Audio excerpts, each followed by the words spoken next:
صدر Donald Trump کا ایران پر حملے روکنے کا حکم، 2 ہفتے سے جاری فضائی کارروائیاں معطل۔ آبنائے ہرمز کو دوبارہ کھولنے کے حوالے سے عمان کے ساتھ مذاکرات میں پیش رفت۔ ایکزیوس کے مطابق عمان کے ساتھ مذاکرات میں پیش رفت کے بعد ڈونلڈ ٹرمپ نے ایران پر حملے روکنے کا حکم دیا۔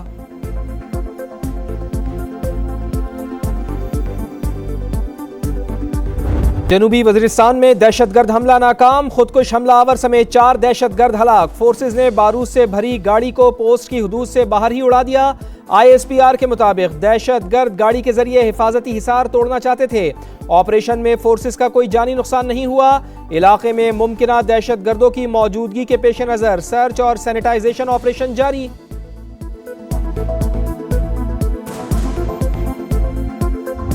بلوچستان کے چپے چپے سے بھارتی پراکسیز کے خاتمے کا مشن، سیکیورٹی فورسز کا آپریشن العزم۔ مستونگ کے علاقے کھٹکوچا میں ایکشن، فتنہ ہندوستان کے مزید 3 دہشت گرد ہلاک، کل تعداد 16 ہو گئی، متعدد زخمی۔ بلوچستان میں انسداد دہشت گردی فورس اور پولیس کی پیشہ ورانہ استعداد کار بہتر بنانے کا فیصلہ۔ کوئٹہ میں امن و امان کی صورتحال پر بیٹھک، محسن نقوی کی وفاق کی جانب سے ہر ممکن تعاون کی یقین دہانی۔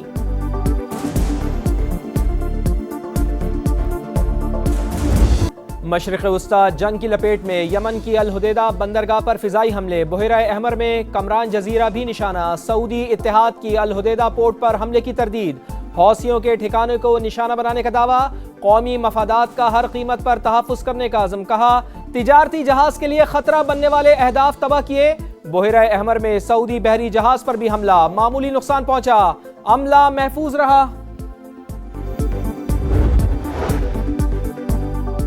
خطے کی صورتحال پر پاکستان اور سعودی عرب ہم آواز، نائب وزیر اعظم اسحاق ڈار کا سعودی وزیر خارجہ کو فون، تازہ ترین صورتحال پر تبادلہ خیال، قریبی اور برادرانہ تعلقات کے عزم کا اعادہ، خطے میں تعمیری تعاون، امن اور استحکام کے فروغ کے لیے مشترکہ عزم کا اظہار، دونوں رہنماؤں کا سفارتی روابط کے تسلسل کی اہمیت پر زور۔ یمن کی موجودہ صورتحال کو ایران سے منسوب کرنا درست نہیں، خطے کے ممالک کے درمیان برسوں سے تنازعات اور مسائل موجود ہیں۔ ایرانی وزیر خارجہ کی گفتگو، کہا امریکہ نے مفاہمتی یادداشت پر عمل نہیں کیا، ہرمز میں الگ راستہ اختیار کیا۔ آبنائے ہرمز کے لیے نیا راستہ کھولنا تھا تو امریکہ کو ایران سے بات کرنی چاہیے تھی۔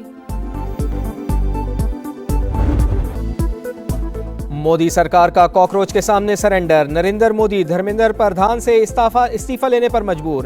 نئی دلی میں طلباء کا دھرنا جشن میں تبدیل، بھنگڑے ڈالے، مٹھائیاں تقسیم کی۔ حکومت نے کاکروچ جنتا پارٹی کے تمام مطالبات تسلیم کر لیے۔ پرچہ لیک ہونے کے باعث خودکشی کرنے والے طلباء کے اہل خانہ کو معاوضہ دیا جائے گا، درج تمام مقدمات واپس لیے جائیں گے۔ بھارتی چیف جسٹس کے بیان کے رد عمل میں بنی کاکروچ جنتا پارٹی مودی سرکار کے گلے کی ہڈی بن گئی۔ پرچہ لیک کے معاملے پر سری نگر سے دلی تک جنزی تحریک چلی، تعلیمی اصلاحات کے لیے 36 روز مختلف ریاستوں میں احتجاج کیا، دھرنا دیا، مارے کھائیں، پیلٹ گنز کا نشانہ بنے مگر ٹس سے مس نہ ہوئے۔ وقفے سے موسلادھار بارش، لاہور دریا بن گیا، شادرہ سے کانا تک سڑکیں تالاب، گلیاں جھیل بن گئیں، ترقی پانی میں ڈوب گئی۔ برسات نے ستھرا پنجاب کو دھو ڈالا، شہر کے کئی علاقے سوئمنگ پول کا منظر پیش کرتے رہے۔ انارکلی بازار بن گیا تالاب، گلبرگ ہو یا مزنگ، چوبرجی ہو یا مومن پورہ، ہر طرف ڈوبی سڑکیں، بند گاڑیاں اور ٹریفک جیم۔ کئی علاقوں میں پانی گھروں میں داخل، گلبرگ اور حسین چوک میں کئی فٹ پانی، گرد و نواح بھی ڈوبے رہے۔ حالی روڈ زیر آب، رواس گارڈن، ہمدر چوک میں ہر طرف پانی ہی پانی، ساندھا بھی زیر آب، شہری پریشان۔ لاہور کے علاقے گڑی شاہو میں چھت گر جانے سے میاں بیوی اور بیٹی جاں بحق، گجرات میں مکان گرنے سے 3، قصور میں 2 اور اکاڑا میں 1 شخص جان سے گیا۔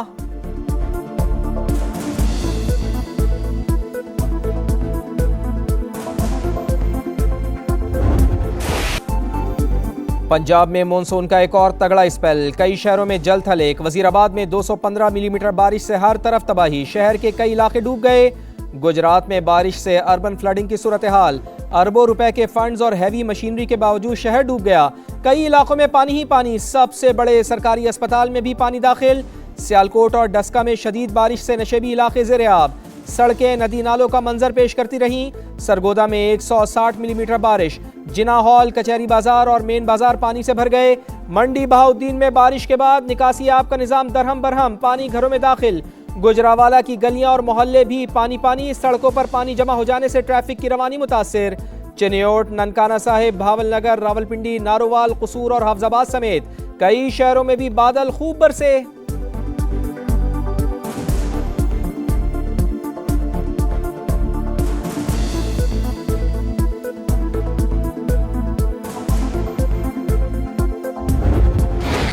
بھارت نے پانی کو ہتھیار بنا لیا، ایک بار پھر آبی دہشت گردی، سلال کے بعد باکھڑا ڈیم سے بھی پانی چھوڑ دیا گیا، اگلے 24 گھنٹے اہم قرار، ستلج میں سیلاب کا خدشہ، قصور، اوکاڑا سمیت دیگر شہر متاثر ہونے کا امکان، چناب میں بھی پانی کا بہاؤ تیز، مرالا، خانکی اور قادر آباد پر درمیانے سے اونچے درجے کے سیلاب کی توقع، بلوکی اور سدنائی پر بھی سیلابی صورتحال، منگلا اور تریمو پر بھی نچلے درجے کا سیلاب متوقع، ہیڈ پنجنت پر پانی کے بہاؤ میں اضافہ، 17,000 کیوسک سے بڑھ کر 80,000 کیوسک ہو گیا، چند گھنٹوں میں 1,40,000 کیوسک ہونے کا خدشہ، جھنگ میں ریلیں قریبی آبادیوں میں داخل، چنیوٹ کے متعدد دیہات زیر آب، پسرور میں نالا ڈیک کی تباہ کاریاں، باندھ ٹوٹ جانے سے زرعی رقبہ متاثر، لیا کے نشیبی علاقے، سمرا نشیب میں دریائے سندھ کا زمینی کٹاؤ تیز، 2 سرکاری اسکول صفحہ ہستی سے ہی مٹنے کے قریب، بستی کنجال سے مکینوں کا انخلا۔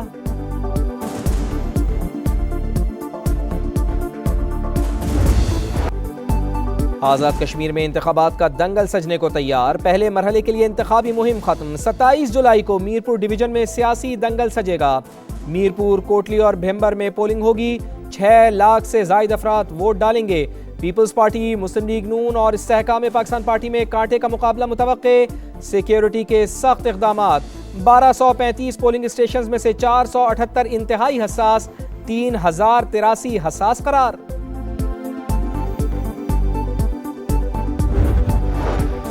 آزاد کشمیر انتخابات کئی حلقوں میں تگڑے امیدوار، LA-1 میرپور میں نون لیگ کے اظہر صادق اور PP کے محمد افسر شاہد کا مقابلہ، LA-2 میں IPP کے محمد معروف کا نون لیگ کے عظیم بخش سے ٹاکرا، LA-7 بھمبر میں IPP کے راجہ ایاز اور نون لیگ کے طارق فاروق کا مقابلہ، LA-10 کوٹلی میں IPP کے ملک یوسف اور نون لیگ کے فاتح محمود الحسن قسمت آزمائی کریں گے۔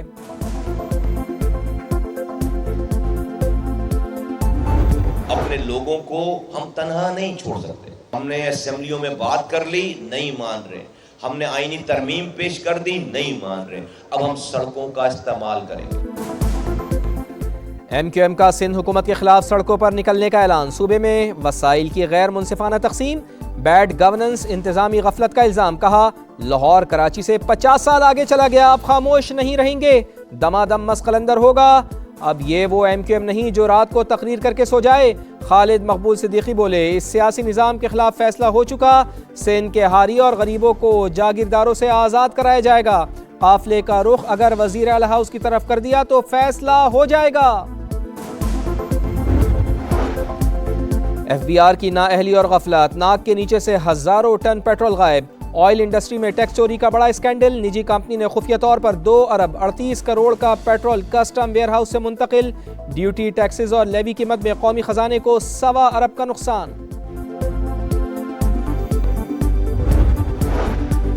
کراچی کے علاقے ایوب گوٹ میں کار پر فائرنگ، ایک شخص جاں بحق، شناخت 50 سال کے غلام قادر کے نام سے ہوئی، پولیس کے مطابق موٹر سائیکل سوار 2 ملزمان نے گاڑی کا تعاقب کر کے فائرنگ کی۔